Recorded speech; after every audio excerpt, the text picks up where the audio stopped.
రావణుడి ఓటమి, మహిష్మతిలో గర్వపాఠం. విజయుడని భావించిన రావణుడు ఓడిపోయాడు. అతని గర్వము, అతని ప్రతాపము మహిష్మతి నగర గోడల మధ్య ఖైదీగా మారాయి. కర్తవీర్యార్జునుడి ముందు నేలచూపులు చూస్తూ సింహాసనపు శత్రువు ఎలా మారాడో తెలుసుకోవడానికి సిద్ధమవ్వండి. తన శత్రువు చెరలో ఉన్న కర్తవీర్యార్జునుడు ప్రతీకారానికి దూరంగా నిలిచాడు. బలానికంటే దయ గొప్పదని చూపించిన ఆ మహారాజు రావణుడిని క్షమించాడు. శత్రువుకి సానుభూతి చూపడం వల్ల సహనమే అత్యుత్తమ శక్తి అని ఆయన గాఢంగా చెప్పారు. కర్తవీర్యార్జునుడు రావణుడికి ఒక అమూర్తమైన సత్యం నేర్పించాడు.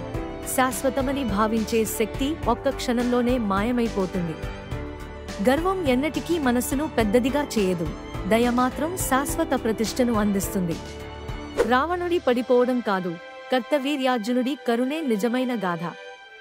అపార శక్తి ఉన్న నైజాన్ని మర్చిపోరాదు.